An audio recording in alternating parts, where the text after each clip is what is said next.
warriors of steel, do not lose hope. John Mortis is a formidable enemy. We must keep our heads held high and remember that the blood of warriors runs through our veins. Yes. Allow that blood to become your greatest weapon. Embrace this new path to immortality. John Mortis cannot defeat what he cannot kill. You will be the undead army that finally conquers this world in the name of Overlord Steelhorn. Can I laugh in your face? Excuse me?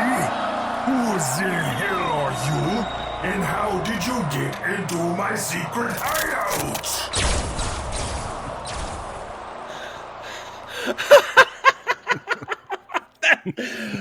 That intro is 10 times better than this fucking movie is. That's all I'm gonna say. Stop it! Oh my god. Can I laugh in your face? I didn't push the button. That was in there. I honestly thought you pushed the fucking button, dude. Oh my god. What's going on, guys? Welcome back to B Action, where we put the B back in action. I'm your vampire hunter, Dustin. And with me, as always, is our Whisper King, Charlie. Charlie, say hello. I'm just here to do a job. I'm here to hunt. And with us, as always, is our vampire king lord himself, Mickey. Mickey, what's going on, man? Not a whole lot, dude. I'm honored to be here to talk about this fantastic piece of film. Ready to go. You stop that right now. Even the cat is excited. I'm trying so hard. Yeah, he gets it. He gets it. He just wants fucking cookies. That's all he wants. And Give that Don't we poor all? kitty cookies. Don't we all? he gets cookies. He already had some cookies. That's why I muted the mic earlier when I said, hold on, muted it. And then I told her, and then I come back in, and you're like, I wish I was part of that conversation. Right, because then you unmute it and the conversation's trailing off, and me and Mickey are like, wait, we want to know what else was said. Hold on. Yeah. This is not fair. But Charlie, I really wish we were talking about zombies on an island right now. We are. But instead, Kinda. Oh, kinda, yeah. Yeah, you got your wish, sir. I don't know what else to do for you. But I just want everybody to know right now. This is all Dustin's fault. Sure, if you want to push blame, that's fine. Everybody, just so you know, when I curated this list, House of the Dead was on it because I knew it's a bad movie, but I also knew we would have a really good time talking about it. No, we wouldn't. No, we wouldn't. You're telling me the three of us sitting here right now would not have a ton of fun just talking about House of the Dead and how bad it is? No, because I would sit there going, I didn't fucking watch it because I refused to watch it a second time. I would just be sitting there just going like, no. But, and you know, hey, look, I came prepared. You know what? I gave us the better of the two. Yeah. My movie is rated 3.1. Your movie is rated 2.1. I'm winning. Okay. I'm winning. So I present the list and I'm like, hey, we're going to do House of the Dead. And Charlie goes, He goes, why that? Why not? Why do that when there's a movie that has vampires and Steven Seagal in it, planting the fucking seed to do this movie? To the point where I push over and I'm like, okay, let's do it. You know what else helped the fact to make me pick this movie? What was that? Nate's ass was going to be here. And you know who's not here doing this movie with us? Nate's ass.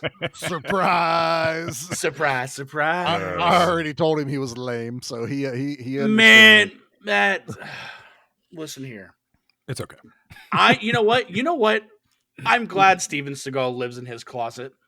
And I'm glad every now and then Nate gets the shit kicked out of him by Steven Seagal. Or his titty slapped. That's what I'm totally fine with some titty slap now, Nate. But we are here to talk about 2009's Against the Dark, Against My Will. Academy Award winning, isn't it? I thought Is so. it? I read that. I sure hope Probably not. Razzie. Razzie. But for sure. before we get into histories, Charlie, please tell me there's a trailer where there's more than 6 seconds of Seagal in it. Yeah, I got a trailer. We're okay. Perfect. Roll We're that okay. trailer. Roll that beautiful vampire footage.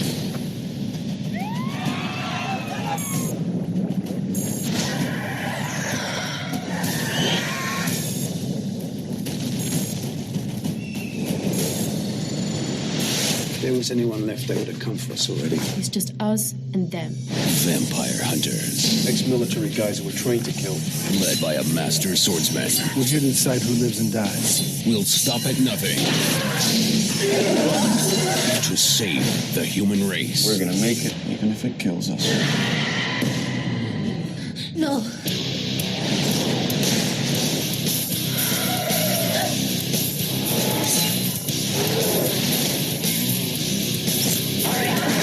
Steven Seagal. Against the Dark. What are you gonna do? I'm going on. On DVD. Fuck you. Steven Seagal is in probably 12 minutes of this whole movie. 24. 24 to be exact. Yeah. 24 Okay. minutes. And how long is the movie by chance? 135 minutes.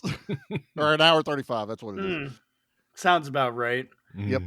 But But all the other minutes he's in the movie was his body double. So he's only physically in 24 I couldn't even tell. I thought it was him. Honestly, I it mean, works. what's his name in it? Tao. How? Tao. When Something he like that. introduces himself, he goes, "My name's Tom." I'm like, that's a lame ass vampire hunter's name. And then I seen the credits roll and it said Tao. I was like, oh, We call this motherfucker Tom the entire time. yeah. Mickey, I need to know, man. Do you have any type of history with this movie? No, none at all. Good. Did not know it existed until you picked it. So who picked it? You. Charlie picked this. My name is Dustin, and I curated the entire month of horror. Yeah, until So I got buckle shut up. until I got shut down and forced to pick another movie. If this movie right. had been blowing him away, it totally would have been like, I picked this. It'd have been a different movie. It'd have been a different story. Absolutely. Me, Still- Dustin, picked this movie. I still would have given you your flowers saying, Charlie, this movie fucking ruled. Thanks we for still- suggesting it, but We still have time. yeah, we do. You know what? I'm going to be frank right now. I'd rather watch Raw Force over this again. I'm going to be Tao and say I'd rather watch this than Raw Force. That's I don't close. know. Raw Force has mutton chops It's close, and ice chopping. This has Steven Seagal and vampire chopping. And his stunt double doing 90% of the fucking work. Same in Raw Force. Tell me there weren't stunt doubles running around out there. Charlie, give me your history. What is your history with You Against don't the want to Dark? go first with your history. All right, and I'll go last. next. My history started when I received a package from Charlie. That Hold on, add to that. Received a package Nate, from Charlie via Nate. Via There Nate. you go. It contained a Monster Squad VHS that Nate had held on for me for about 8 months. Oh yeah, at least. He's like, "Yeah, I'll get to it." I'm like, "Dude, I sent you the money. Just fucking ship it to me." 8 months later, I receive a package. Okay, From cool. Virginia, not Ohio. Yeah, that way Nate doesn't want me to know where he lives. I think that's what it was. That's what it is. Really, really long workaround for anonymity. So I open it up. There's the Monster Squad tape. I'm like, fuck yeah, dude. There's a fresh copy of Half Past Dead in there. A movie I just threw away. I'm like, all right, I guess I get it back. And then underneath the rubble, underneath the half-used Taco Bell gift cards and half-used other fucking... he hand-wrote me... Oh, I need to find it. He hand-wrote me a letter from Steven Seagal. Old Steven Seagal lives in the closet. Yeah, I got to find it. Steven Seagal slipped a letter in this package. But there was a copy of Against the Dark in this box. And it's been sitting on my shelf since I got it. I forgot it was there until Charlie said, "Hey, there's a Steven Seagal vampire movie we can do." Yeah. And I'm like, I own it by default, I guess. You're welcome. Yeah, so that's my history with it. Charlie, what is your history with Against the Dark? So I thought I was going to have Nate on here to help me with this because his and I history is identical. Because when we started the horror end of Gimme Back, originally our idea was it was going to be just action horror. So it's going to be Gimme Back My Action and Gimme Back My Action horror movies. So we just kind of went through and started Googling action movies with horror, coming up with, like They Live and Predator and shit like that. And I don't know if it was simultaneous or not, but we both saw Steven Seagal on the cover of a movie with vampires on the front of it. And we're both reading the description going, oh, that is going on our list. This movie has been on our to-do list for 4+ years now. Preconceived notion. To finally get around to it. Neither he nor I had watched the movie. Today is the first time I finished watching the movie. So I've been sitting on this thing for 4 years without ever watching it. Okay. And then, Nate was supposed to be here. So it was supposed to just work out that it was just finally time. And, on the B action, it's the first Seagal movie we do over here. And it was a lot of fun. So that's my history with it. Fun. It was so much fun. I spent 6 hours watching this son of a bitch. I'm going to one you up, Charlie, because when I was watching it Sunday night, I think, when I was messaging you guys about this. Yeah. I fell asleep watching it. As one does. But I got to the part where the little girl's mom got bit. Or whoever whoever, yeah. The longer dark haired girl, not the blonde. I got you. Yeah, I'm not sure what the relationship was. I don't either. Like it might have been X amount of her guardian, the watcher, whatever the fuck she is to her. I don't know anyone's name in this other than Tao. No, except for Tao. Tao. That's it. I restarted it today, not knowing how far into the movie I was, let alone what I remembered, because this movie is boring as fuck. It is so boring. And you would think Steven Seagal and vampires that it would be fun. And it's not. The premise is there. You're right. The foundation is there. Why doesn't this work? But I told you guys in the chat, when they defined infected, right out the gate, I was like, this is bad. Like, I already know what I'm in for. If you're going to give me the definition of infected, when we get the dictionary and then the breakdown of the syllables of the word. Like, this is not going to be good. Copy paste that shit. Like, just hovered over it, drug it over, put it over the top there. You know what should have happened is, instead of Steven Seagal being the main, I'm not even saying main fucking character, Lyndon Ashby should have been the main fucking character. I was hoping you guys picked up on that. Oh, I knew. I seen his name and I was like, Johnny fucking Cage. I was like, let's go. I was like, those are 500. Punch a bunch of vampires. That biggin' dude, that fucking big, the meat man. Oh, that would have been a good fight. He goes, those were $500 sunglasses, asshole. Dude, Keith David should have been a more prominent character in this, man. That whole side of everything that was going on. Yeah, we needed more of that. We needed more action from them other than them just talking. You know what I mean? Yeah. But no, what we get is an hour of watching Steven Seagal walk down a hallway. And those other terrible acting people. Yeah. So here's where I'm going to counter you, Dustin. This no. is not Steven Seagal's fault. It's not, but he's the poster boy. I'm sorry, he's the poster boy. He's why you sold me this movie, Charlie. Right. If I knew Steven Seagal was in it, he's on the cover, and thankfully he is in this better than, say, like some of the movies people are doing now where they just sell their name and they're in for 5 minutes. What would have helped this movie is fuck off all of the Survivor bullshit and just followed Steven Seagal around with a goddamn camera, Yeah. killing vampires. Because his stuff is not boring. It's ridiculous, but it's not boring when he's on the camera. Everything with the survivors that we're following, like fucking Walking Dead bullshit, that was boring as fuck. It is. It's boring as shit. But to your point of that, man, when we have to sit here and watch Steven Seagal fight and fast forward,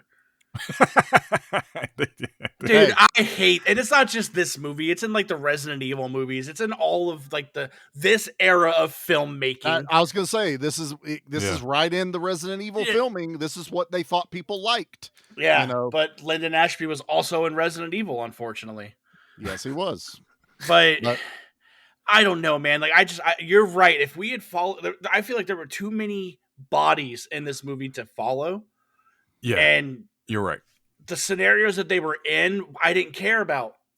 Yeah. Like, we have old buddy that gets kidnapped, and half of them don't make sense. A lot of times, you're like, no. You just walk past a place you've already been, and like you all have like really weird like motivations that change constantly. It was I just got it. The reason why it's taking them 3 hours to get to this hospital in this movie, it's because it's the same hospital Martin Cove works in Shadow Warriors. Oh, where they got lost? They got lost because they couldn't find his fucking office. I want to talk about this hospital because these people come off the streets or whatever through a window, right? They just sneak in. They're looking for a place to stay. I assume somewhere safe for the night, right? Yeah, because you can't be out at night. And you got to be secure. And they run into these other two people that have been staying in this hospital for a while. Yes. And then they all kind of like meet up, and they're all like cool with each other all of a sudden, like really fast. And then they're like, "We have to get to the security door before the power runs out, or we can't find a way out of here." I was like, "You motherfuckers just came in a window." Like, turn around and go back out that way. You didn't barricade it. It ain't like you were scared that something was going to come in behind you. Just go out that fucking window. There are like 5 separate movies playing in this movie. Yeah, you're right. I mean, you have everything going on with Keith David and Johnny Cage that kind of touches on the Steven Seagal character, but also kind of not. Steven Seagal is in his own fucking movie.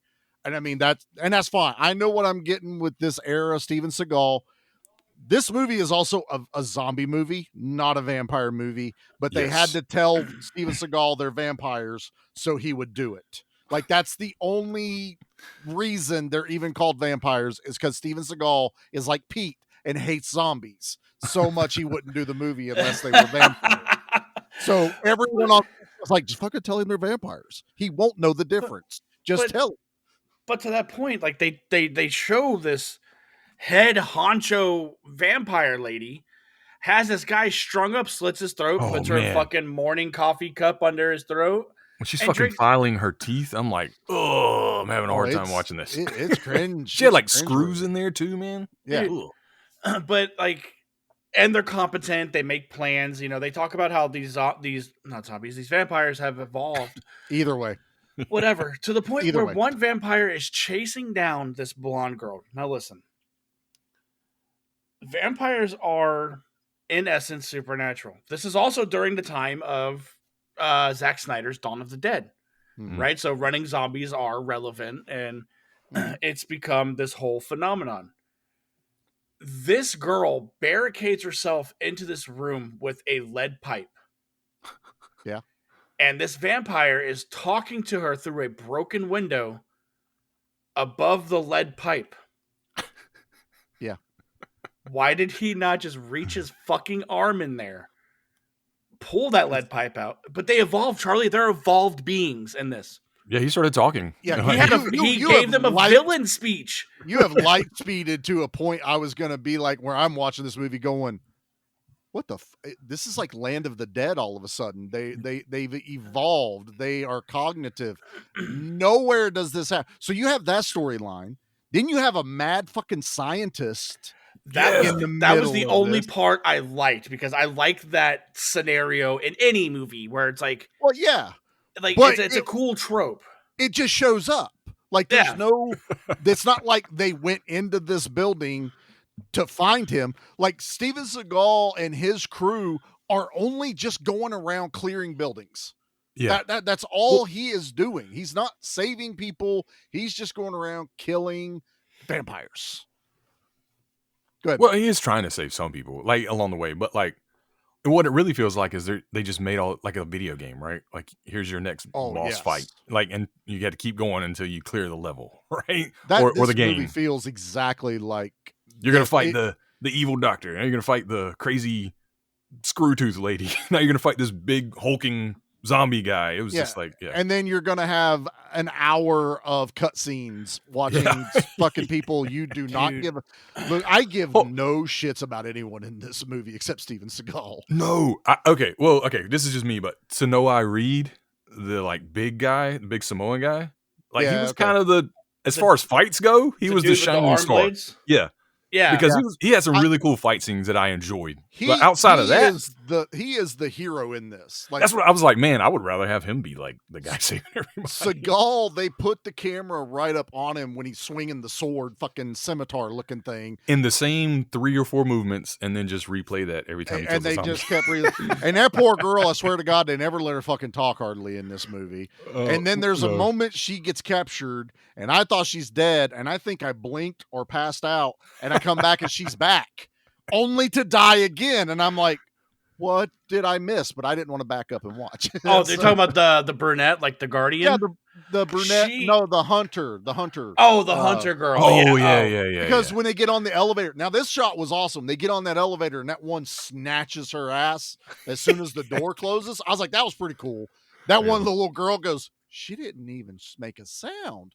Just whoop, gone. No, and I don't know if I was not paying attention to what was going on, but I looked up and it's Steven Seagal and the Samoan dude and her, and I was like, did we? They look exactly the same though. But I was chicks. Were there 2 chicks? There was 2 chicks. There was 2 girls. 2 guys. And they look exactly the same. They're wearing the same thing, same hair color. I swear to God, it was the same girl. One of them was in a ponytail, one of them wasn't. That was it. Like, really. Okay, so I didn't miss default characters. Yeah. I really thought that they said, fuck it, just throw this other fight we forgot to put in the movie, and she just happens to be in the background of. And like, let's just ignore it. Like, no one would know. I mean, that's what I really fucking thought. Yeah. And then we have this guy, this fucking dickhead that's like, all he wants to do is chow down on pills or smoke. He wants to draw such a trope, such a tropey character. Draw attention to himself because zombies are pretty mindless. You can avoid them. They make it clear in this movie that these zombie vampires are very cognizant. They're hunters. They can find these people by smell. And the fact that this dude has to just swallow handfuls of pills, what pain is he hiding away? Like, I thought he was going to be part vampire. Oh, I mean, I thought he was just trying to get high. I thought he was just tired of being in the movie. That's swallowing fucking pills. But I thought there was a reason why he was taking this medicine. But then no, he lapses and knocks over a whole bunch of shit in the warehouse and then gets eaten like out of nowhere. There is never anyone that you like, that you can kind of latch onto, that doesn't, but also doesn't just disappear. The guy I paid attention to, again, I don't know his fucking name. All I remember, he was the guy that was in the building when the big group came in. The British guy had like an accent. Yeah, he had like the vest looking thing on. And I was kind of paying attention to him, but dude, I lost my shit whenever they're in that elevator and he goes, "Oh my God, dude. I'll go and check it out. I'm immune." And he fucking jumps down there and fights this goddamn vampire zombie and dies. And I'm like, well, you ain't immune to death, apparently. You ain't immune to drowning because he pulled him under the water. Dude, he immediately gets fucking killed. Unceremoniously. Dude. Like, his death didn't help them. He just fucking dies. Like, all right, and my contract is up. So, I'm out, bitches. And cut that check. This right here, though, I'm going to say it just like I did in Werewolves. I do appreciate the fact that they made their own rules and followed them. Yes. Because Steven Seagal is out there just blowing these fucking vampires away with a shotgun. Love it. That's when it got good. Love it when they And give him it's a shotgun. and it's killing them. I'm like, okay, that's fine. You know, like this world, like it's not like they have to have wooden stakes through their hearts. Or they destroy their brains or anything like that. Nothing. It's, Yeah, so they weren't even playing by those. I also love the fact that, albeit some of it looked a little haunted house-ish, there's gore in this movie. Like, there's a lot of gore. I did want to give a shout out to like makeup department. They were trying. Like the prosthetics and everything. I was like, hey man. There were some that were really fucking good, and then there's some The Apprentice got to do. And that kind of makes sense, you know. Because I think it was the druggy one, because the one girl has a flashback back to him when she sees the old dude in the chair. And the way they did like the skull around the eyes, you know, where the eyes look sunk in, I'm like, holy fuck, that's good makeup right there. And then the guy that was in the elevator is just like white faced and a little bit of blue, and he's trying to climb up the ladder. You mean the Dawn of the Dead zombies? Yes, that the Romero one that's trying to climb Romero out. zombie. Yeah, like you can see where the paint stopped because his shirt was sagging too far down. Well, yeah, it's like those girls that would paint their faces fucking orange to make it look like they had a tan, but you know they wouldn't go all the way down their fucking collarbone. So there's the Ernie face. That's what this guy looked like. But yeah, there are some really good, like, even just accessory gore, like dead bodies laying around, body parts, blood splattered on the walls. The ones hanging from the ceiling, like that little gauntlet they go through. That's a cool idea. Yeah, I think there are some good things. Look, me and Dustin are going to sit here and bust each other's balls this entire fucking episode. This ain't a good movie. It's not. And I'm showing it more than Charlie is. Well, I'm trying to keep this somewhat fucking entertaining than all of us just going, fuck this, shit, this. I don't want Beast to happen over here on I can do this. Yeah, there's Nate. Nate did show up tonight. There he is, crossing his arms. I got nothing good to say. This sucked. Whose idea was this? Yours, Nate. Go listen to my band. But what you can sell this movie to Pete, you can sell it to Pete that they're vampires, not zombies. They're not zombies. There's zombies. There's boobs. And there's titties in it. There's even mannequin titties. Like you see that mannequin that had full on, nips flipping out, and I'm like, there we go. That's how you get some extra nudity, which also was not in H4. I'm just gonna let y'all know that right now. No boobs in Halloween Part 4. You'll hear about that come Tuesday. Matter in hell, because that sheriff's daughter has a rack. Pete was thoroughly upset. So, I always am when I watch that part. Yeah. So you're welcome. I bring the boobs. Okay. Yeah. But they're dead, so that's necrophilia, Charlie. That's illegal. They're like dead old ladies. Look, I'm not here to yuck somebody's yum. Okay, that's all I'm saying. Dude, then they go into the elevator and the doors open and there's like that body just sitting in a chair like this. He's just chilling. It was funny. Leave that fucking guy alone, okay? I wanted his eyes to open. I was just like waiting for his eyes to pop open when that chick was looking at him. But oh my god, dude! And then there's like kid survivors running around. That one zombie being a little creepy with the girl one later, and that's when Steven Seagal like shows up and blows him away with the shotgun. But the daughter. I like that though, because like this dude's he's gotta do what he's gotta do to survive. You gotta do what I do. I gotta do what you gotta do to survive. I like that because like you have loved ones. Like say you're in a situation like this, and Jackie ends up turning. What would you do? No, you wouldn't. No, you wouldn't. Especially it is especially bang, but it's especially if I went run, get out of here, and she doesn't listen to me. You know what? Now you're a liability. But now you're a liability. What if she was grabbing all of your ice drinks to take with you? All my eye strengths. Okay, we'll make it more believable when she grabs all my cats. There you go. She even made the comment, I would not save her. I would save all my cats. You see Charlie with all of his action figures just running. Got my Hot Wheels. I got a go bag with all my expensive shit. But like to run, like Shaun of the Dead, like all these movies do this, dude, where they have like their loved one contained, right? They're tied up. They're in an area. They want to keep the idea of their loved one alive, and what do they gotta do? They gotta do the most inhumane thing and feed them live people. Yeah, because they know. I like that a lot, and the fact that this guy looks so like he looks like Tommy Wiseau, right? Yeah, straight up in the bathroom. He's probably taking a piss, and conveniently the guy goes, "Oh, I didn't knock. I'm so sorry. I did not hit her. I didn't pee on her. I didn't." And I like that. I like that a lot, dude. And then like this little girl, like at the end of the day, is a monster, right? Like she's full fledged, got the big teeth. Steven Seagal goes to his partner. To his partner, and she walks up with her fucking boot, but she's holding it like this. Oh, like that woman had never held a knife in her entire life. I was gonna say it's like a katana. She's holding it like a katana, but it's like a fucking Bowie knife, right?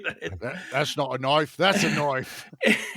But we hear it, like it's cool. I like that idea. Like it's the implication of yes, she's doing the dirty work. Seagal just and makes the notion to do it. He blew that guy away though with the shotgun when he. But he wouldn't kill. That was awesome. He didn't shoot the girl, no, but he didn't kill the guy. But he said, "I'm the motherfucker here to do what you've been doing to everybody else."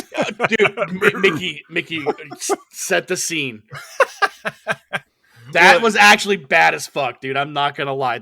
He's like getting real close with his like bone saw to my man's chest, and the girl's just kind of like, "Hell yeah, I'm hungry." And then Steven Seagal walks in. He's like, "Who are you?" He's like, "I'm the motherfucker who's gonna be doing to you what you've been doing to everybody else," and blows him away. Like buckshot style too. Like they're just everywhere. I'm the motherfucker. I'm the motherfucker. I hunt, and I'm the motherfucker hunter. How am I supposed to hear you talking to me like that? There's a couple times where he kind of does that. He just lets it go, and it's really funny. Like another time when he's handing that guy the handgun, he's like, "Come here, boy. Let me show you something real quick." He goes, "You know how to use one of these, son?" I learned this from my buddy Ja Rule. He's in prison right now. He's aight. He hung from a helicopter. It was kind of fucking cool. I wore a do-rag. It was awesome. I fought the prison guard. The prison warden says, "You think you're hard? I'm harder." I'm harder. I don't know. But I honestly, like, again, as ridiculous as Steven Seagal was, his parts are not the bad parts of this movie. I would rather watch this movie with everything cut and just put all of Steven Seagal's pieces together. I don't give a shit about continuity. Just show me every scene with Steven Seagal. But I will tell you this. My absolute favorite thing that he does is right at the beginning of the movie. And man, this is an entrance beyond entrances, is whenever he's walking up there and then you just hear. I was gonna bring this shit up, dude. Always trying to catch a motherfucker ice skating up hills. I rolled my eyes after like their first like kill, and he's like, "We're not here to decide who's right and who's wrong, just who to kill and who to let live." It's like, what? Isn't that kind of the same fucking thing there? Yeah. Oh man, but yeah, I do like again the fact that this movie fucks them kids. You know what I mean? Like it does, yeah.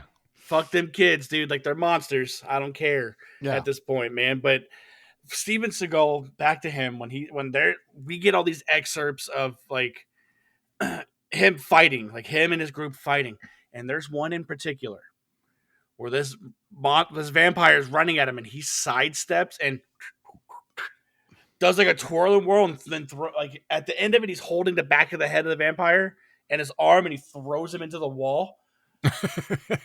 I'm like, this is the dumbest shit I've ever seen. But also awesome. That's so cool. But it wasn't awesome because it was in that fast forward fucking film style, man. It makes it look like he's just not doing it, and that's the problem. It's Steven Seagal. He's not fucking doing it. That was his body double. That's true too, but it just makes it less believable. They even do that? it. Go They ahead. even do it with people walking in this movie, dude. Oh yeah. I'm like, I don't want to see them fucking skip steps and look fucking jaggedy. Was that the optimal way to carry a sword? The way he's doing it, where like it's like against his chest and the blade's like way up here, pointing out of his. I was wondering because I've seen the whole time he's just kind of walking like Is that. on his back. He's holding it like a football almost, like Yeah. with it's right up against his chest. I've seen him do picture like outside of this movie, like whenever he's doing his like presentations, demonstrations. He holds shit like that. There's a couple others where he's holding like a staff, and he holds it that same fucking way. It's a very Steven Seagal way. Oh, so I don't know if that's Aikido. I don't fucking Maybe know. it's a fast way to get that blade out. I don't know, man. I was just like, Charlie, it looks weird because it's like holding his coat up too. So it's just like, this is awesome. Charlie, play the Blade song again. Oh, I gotta play the song.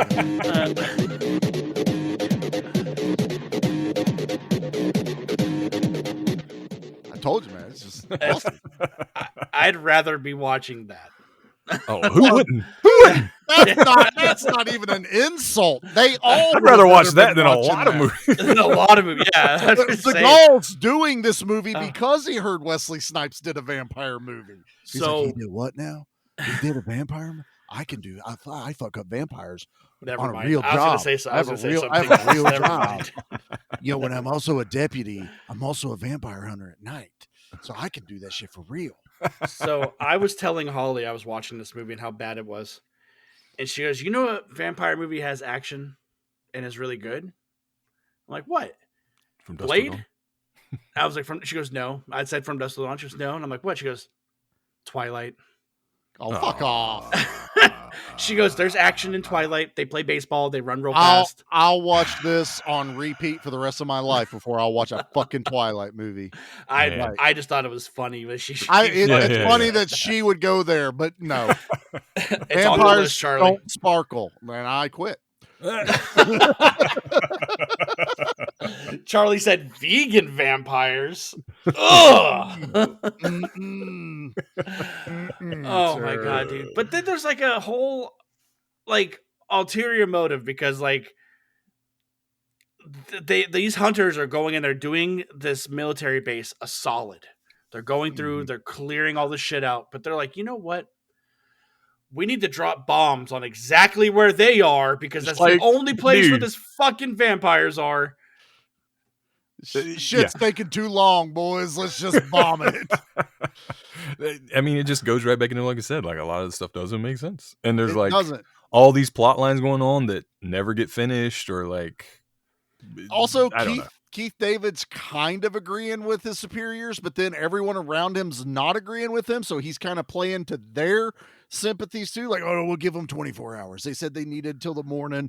I don't know how many times they said birds are in the air, and it's like when they finally give the order, they're running to their airplanes. These fucking airplanes are, I swear to God, in the air for 15 minutes of this goddamn movie. They keep cutting to it. Also, when was the hospital ever in the mountains? Because that topographical map that fucking jet is using, those are fucking mountains, sir. And then they would cut down, and I'm like, that's not where the hospital is. And then they just blow it up, and I'm like, that's a hospital. That's not a hospital. That's a hospital. That's not a hospital. I'm like, what are you shooting at, and where are you? Somebody's playing Call of Duty while another one's actually attacking the hospital. There was 27 X's on the screen at one point, and all you kept seeing was the guy pushing the button on the joystick. And just, I'm like, it doesn't have enough missiles for all the X's you locked onto, dumbass. Yeah, you didn't see the bandolier of missiles, Charlie? I totally missed that. It has like the fucking chewy bandolier of fucking. That's where the guy got the rocket launcher from DNA. This is where he got it from. It's the equalizer jet. There was a jet stacked on top of another jet with another jet underneath it. Let's go. You see Richard Norton just fly in this plane, dude. Iron Standing Equalizer on the 2000. Yes. Let's go. Woo! I love that. Mickey, we need an Iron Equalizer 2000 commercial made from you. Okay. I got to see what toys I have. I might be able to make this. Oh my god! But I just wish Keith David were in it more, man, because he Same. took such a back seat in this movie, and having somebody into gravitas, like and it's not even like he's out of his element. He's playing somebody that's supposed to have some type of booming voice, An authoritative voice. That's exactly what. And he's the president from Rick and Morty in this, basically. it just pisses me off, man. We broke Dustin. It just pisses me off so much. not to fast forward to the end too soon. Go ahead. We don't give a shit. We're there. Once we get there and they finally get to this oh my god. Okay, this big security door that was going to be such an issue is just a garage door, right? So they hit the button to open it, and it's opening just as the planes are getting there, and the sun's coming up, right? Yeah. They all run out from under it, and I swear, like seconds after they run out of it, this place gets bombed. Yeah, they're dead. How in the hell did they survive? There's no way they got movies when the explosion happens behind them, and I didn't even get away. I didn't even get a cool like jumping, looking back, or anything like that. It was just fucking. They walked to their car. One of them are running. Steven Seagal is doing that whole fucking hold the sword thing and walking. Yeah. The other guy's like 50 feet behind him when he pushes the door button to go down. I was just like, I will give it credit. The last 10, maybe 15 minutes of this movie is finally where it picks up a little bit of pace. It's still ridiculous. That's but the credits. As soon as Seagal pulls out the shotgun, I'm like, now we're talking. Shit starts happening on the regular. So it's nowhere near as much talking. Like, thank God for that. That was finally when it kind of picked up a little bit. It's still fucking ridiculous. But I also love them fighting the giant zombie / dude vampire in this. That biggin that's in here, man. It's like, and it's so cool because like all these other vampires kind of have like the same body stature, but thinking about the human race, not everyone's the fucking same. Yeah. Mm-hmm. Until we get this tower of a monster in front of us, dude. Fucking Mongo shows up, man. Dude, it's fucking a Bobo right there, dude. Bobo. But he gets punked out, like easily punked out, and that pissed me off. I'm like, dude, I want. Again, we've talked about it at the beginning of this. The amount of people that are in this movie, like the body count, is nowhere near as equal. Like I needed people to start getting fucking knocked off.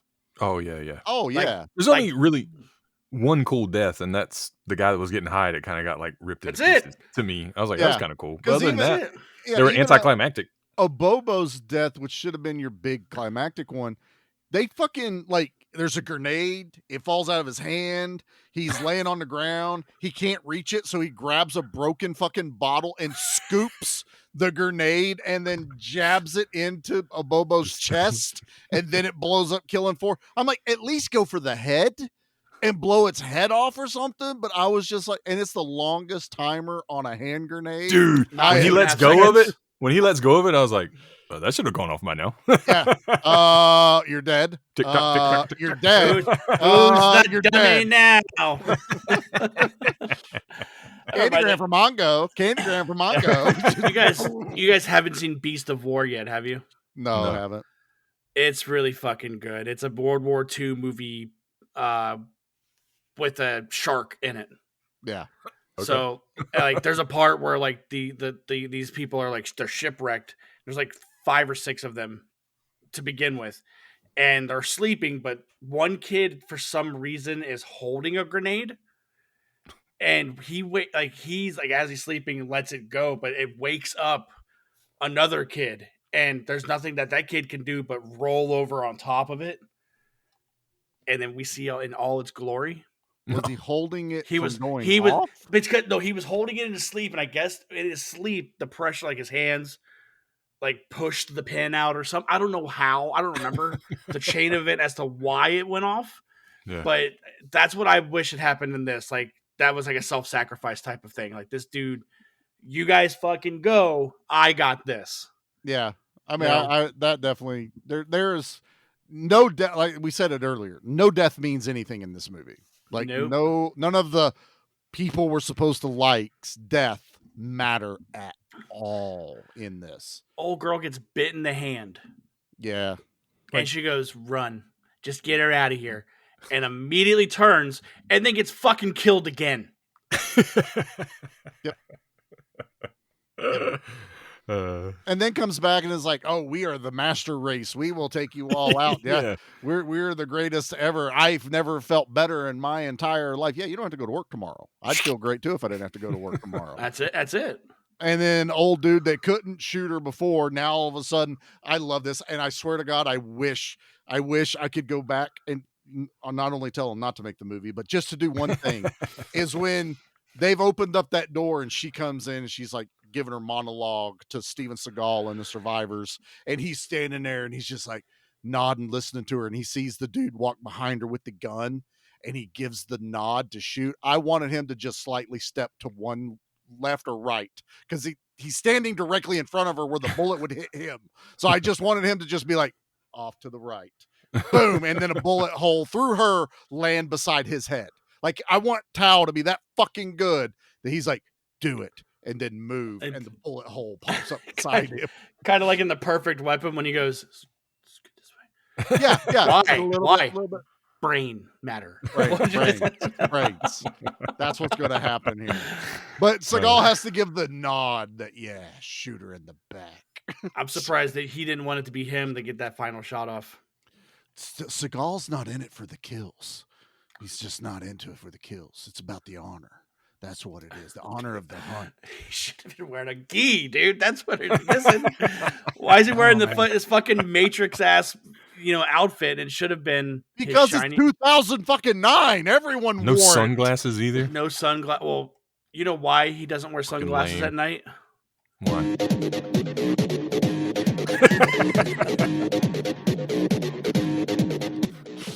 I was gonna say because the sun never sets on Badass. Oh, Dustin said it. I am now going to edit that into his rating. Nope.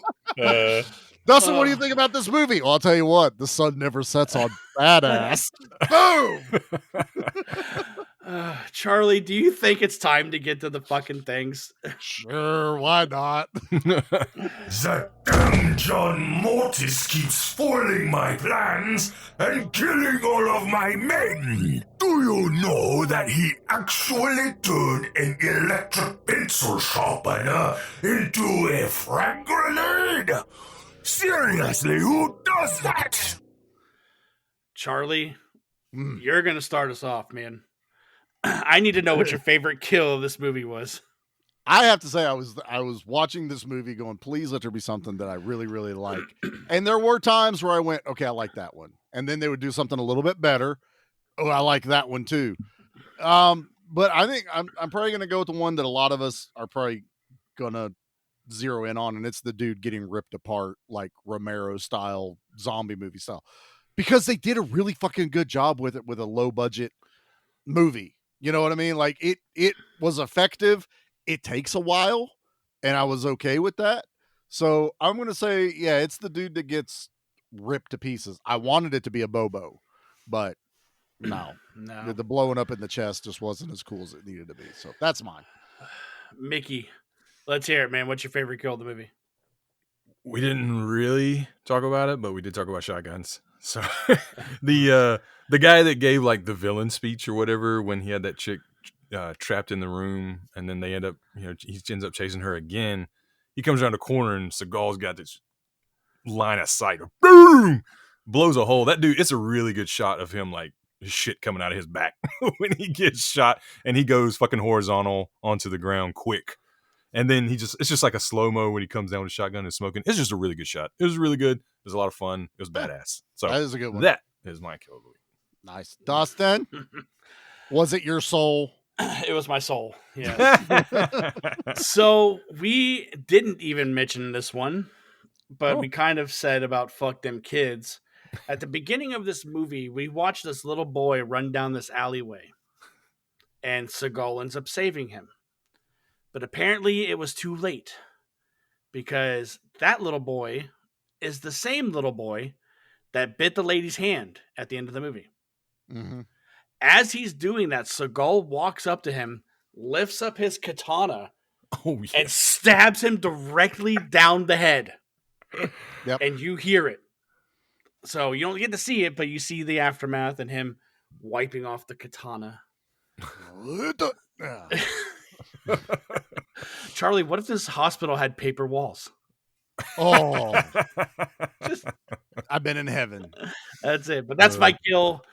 Is little boy getting beheaded by Steven Seagal. Getting skewered. Skewered. Yeah. Yeah, that'll work. All right, All let's head to that poster. There! Pause the security footage. Look! Right there! His bulging biceps are dual-wielding 2 machine guns, all while the helicopter behind him is crashing gloriously into my penthouse hideout. My God, he looks glorious. I hate it. All right, I'm going to go first with this one. Okay. This poster fucking rules. It's what I wanted from this movie. It's not what I got at all.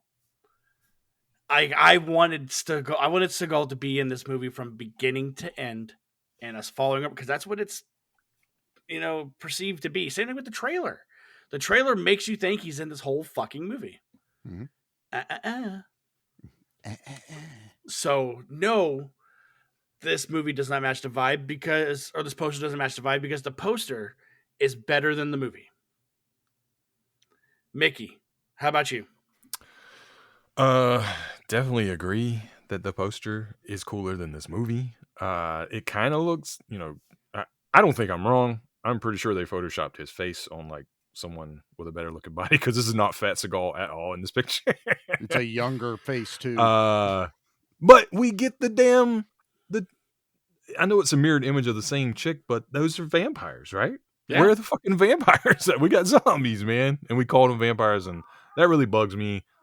The poster's not bad, it's a whole lot of Photoshop, but yeah, it definitely doesn't match the vibe of the movie because that sells me something different. Yeah, there you go, Charlie. I think we are all in agreement here. The poster's awesome because that's what sold me and Nate on it.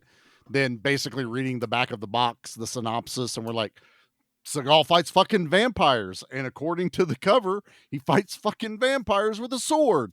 We are in. There is nothing about this poster that is like, yeah, maybe we shouldn't have picked this. Everything we are about here is in this poster. It is not in the movie, though. Like, No. at all. That none of this. Seagal is in the movie, but like Mickey said, this is a caricature almost of Seagal in his most badassness. Like, it's not how he looks at all in this movie. And the vampires look like 30 Days of Night style vampires on this not even poster. that good. But I mean, they look like the poster? vampires. Yeah, off the poster. Yeah. Oh, there's no vampires in the movie. No. They're called vampires. There's the one that slits the dude's throat with the coffee mug and drinks the blood. I honestly think they did that after Seagal threw a fit because what I was reading, they had already filmed most of the zombie shit. So it was already set to be zombie till he threw a fit. And bitch. The fact that he's barely in the movie, you can tell. But yeah, I'm going to say the poster does not match the vibe of the movie. So that's me. Fair. All right, let's rate this bad boy. I will now be reading from the union-required comments and suggestions box. The first is a comment from Steel Sailor 404. Overlord Steelhorn is a superior tactician and leader comparable to the likes of Cobra Commander, Skeletor, and Megatron. Yes. Thank you, Steel Sailor 404. Next up is from Anonymous. Overlord Steelhorn, LOL, okay, is a buffoon on par with Gargamel and that buffoon Dr. Evil. Attention all personnel. Please find Anonymous and have him shot with haste. That is all.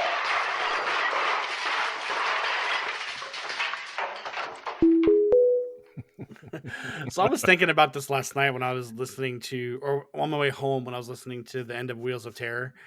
Anonymous should be like Ron Jordis 303 or something stupid like that, or it's not necessarily John. It is John Mortis, but it's like him like making fun of Steelhorn. Keeps dropping shit in the That would be suggestion funny. box. Yeah. Oh, all right, Charlie, I'm gonna get you out of the way, man. Oh, I need to Let's know, what do you rate this movie? Is it badass, basic, or bomb? And there's only one right answer. There's only one right answer. Well, you said it earlier, Dustin. I'm just that. So this, we're not got a good track record with cold watches here. I'm just gonna say here and admit that for all of That's us. not true. The beginning half of our first year was a bunch of cold watches, and they were kick ass. For you, they were cold watches. Steel Frontier, was that a cold watch for you? I realized I had watched it when I was a kid, so I Hands of Steel, was that a cold watch for you? saw parts of it, but never all the way Oh, through. get the fuck out of here, Charlie. All right, go ahead. Well, I put it in our chat because you were like, "Look, this movie isn't good, Charlie. It's going to be a BOMB," and I went, "No, sir. It is bad. Sinned, ass, sinned. They're two separate words. This movie's pretty bad. It's pretty ass,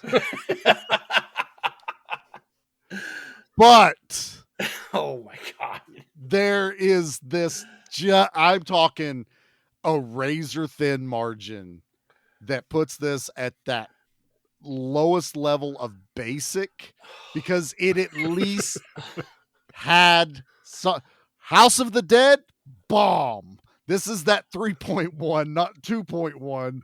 That puts it at the lower end of basic for me.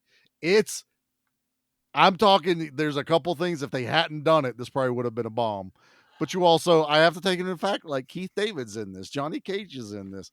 Everything with Seagal was everything I wanted from a Seagal movie. It was all the other bullshit. The practical effect, the effects were practical. Like, bravo to not be CG and all this shit. Like, if this movie was made now, it'd be unwatchable. Like, as far as CG and just fake blood digitized everywhere. But basic is where I'm going. Dustin is so defeated right He's now. hurt. He's hurt real bad. He is so bad. Mickey.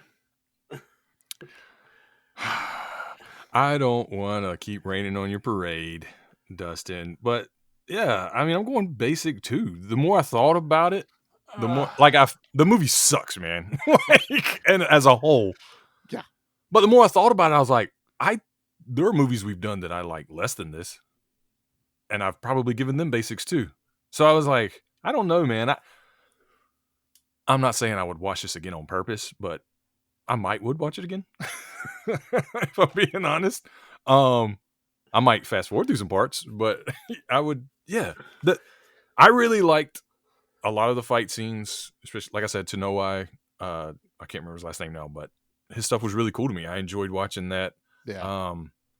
I like the practical effects. I love the makeup. Like, I kept looking at it, I was like, man, I feel bad for these people that put this on camera, and the result, I hope they got a really good job out of it. Is what I'm saying. Yeah, I mean, Steven Seagal was pretty lame. Like, I would have been all right if he wasn't in this movie. It might have been better. I don't know. Maybe not. But like you said, Keith David, and we got Johnny Cage, and I can't bomb Keith David. Like, he's probably like my inspiration for like voiceover and all that stuff. Right. Like, I love him to death. Like, he's great. Yeah, man, I can't bomb it. I kind of wanted to after like first half of the movie. I was like, oh man, I'm going to get it. But then it really did like kind of pick up, and it was kind of at least entertaining in a way for that second half. So sorry, man. Yeah, it is basic. It's a low level basic, but it's a basic for me. All right, Dustin. Now shit on it. Dustin. This movie made me so mad. Like, I've never been this mad watching a movie for this show ever. Really? Oh, for this show. Really? Yeah. I mean, for Flicks and Friends, we did The Crow, so. Oh, stop. Get the fuck out. No. No, I'm kidding. But no, this movie did make me pretty fucking mad. Like, there's a lot that I wish they had changed. If Steven Seagal weren't in it, Lyndon Ashby should have been the main focus. Put him in there, because this is right after I think Annihilation came out, and he was already recasted for that. So I feel like that'd have been like a reprisal for him. Oh yeah. So. But there's a reason he's playing the role he's in. Like, he kind of faded into obscurity. Yeah. He's in a role that could have been played by anyone. Like, anyone could have been in his role. But it could have been one of those things where he surprised the shit out of everyone, dude. But, Like, he's not bad in Mortal Kombat at all. No, I love Johnny Cage. Yeah, so I don't know, man. I can't factor in the fact that he's there. I love Keith David too, Mickey. I really, really do. Steven Seagal, if this movie were more fun, it'd have been a different story. Put him in the whole fucking movie, man. I agree. This movie's a bomb. It's bad, dude. I wouldn't argue with you. Like, none of us are surprised by this or telling you you're wrong. I had a hard time, so yeah. But it's not even like top of the trash can bomb, dude. Like, you'd have to dig for this shit. Actually, you want to know where this movie is now? In your trash can. In my trash can. All right, Nate, you heard him. Oh, yeah, get him another one. You know that shit don't disappear. It's coming again. It's like the fucking Tooth Fairy, dude. Yep. Yeah, this movie's an absolute bomb, dude. I will never revisit this movie ever again. I'll probably never talk about it, to be honest, because it made me so fucking mad. It'll come up again. Oh, we're gonna talk about it. No, you better not. I'd rather have done House of the Dead than this. Oh, fuck no. Like I said earlier, I'd watch this on repeat for the rest of my fucking life and never watch another movie than watch House of the Dead one more time. No, That's I tough. don't know, dude. That movie is shit. It's not even a bomb. It's the shit under the bomb. That is what House of the Dead is. House of the Dead, Iron Eagle. Oh, you motherfucker. Charlie, but what do we have? What you just said is one of the most insanely idiotic things I have ever heard. At no point in your rambling, incoherent response were you even close to anything that could be considered a rational thought. Everyone in this room is now dumber for having listened to it. I award you no points. God damn it. And may God have mercy on your soul.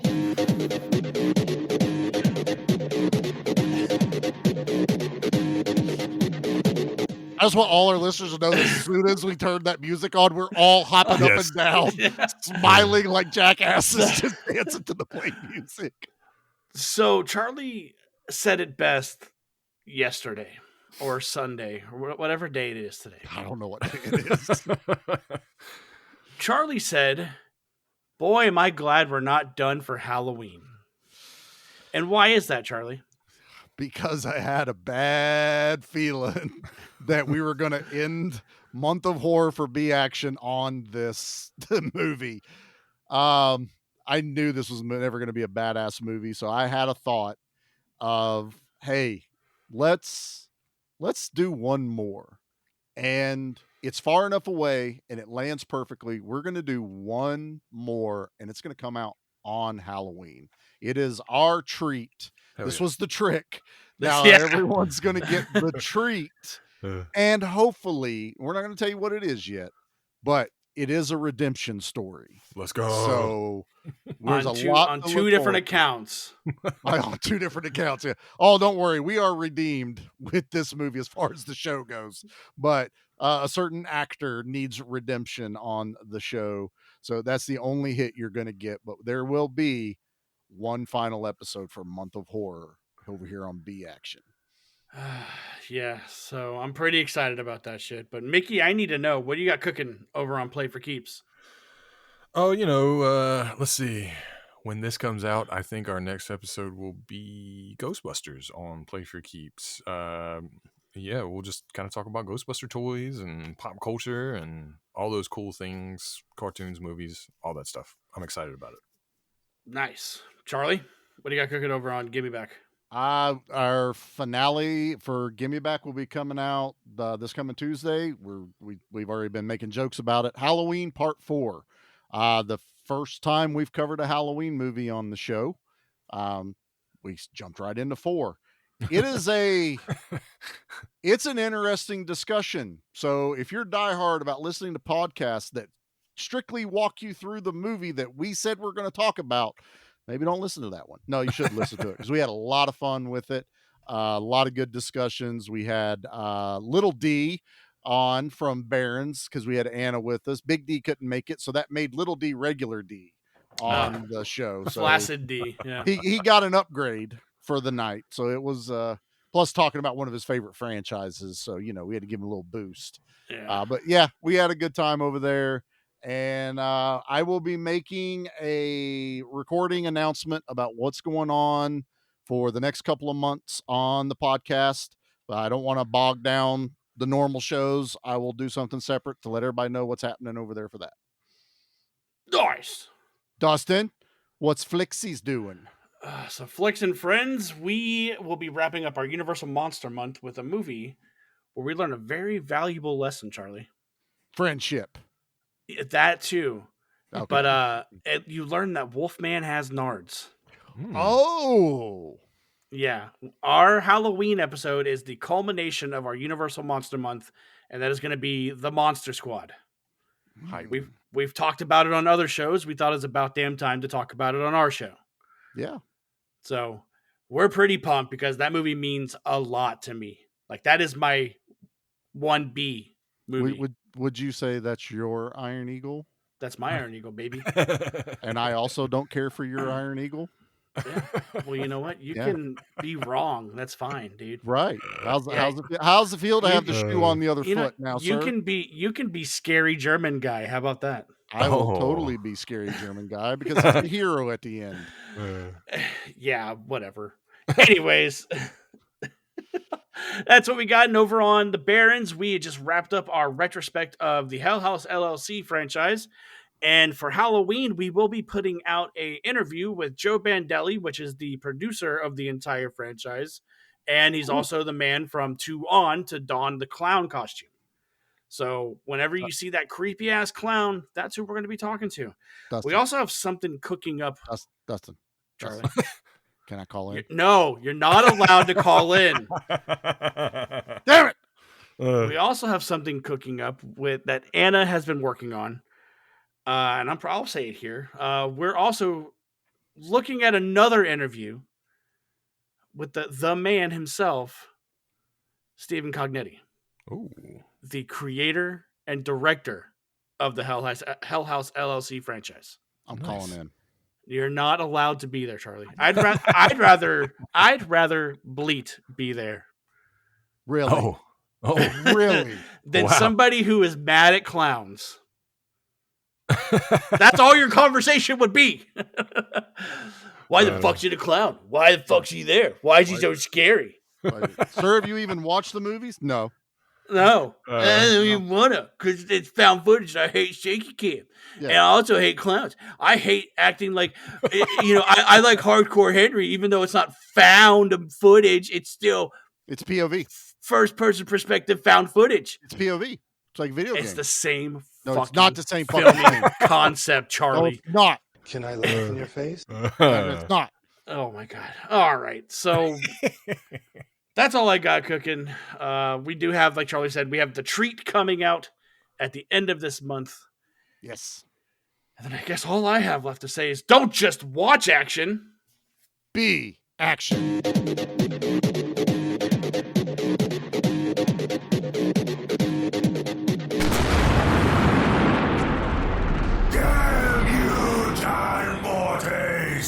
I will get you next time.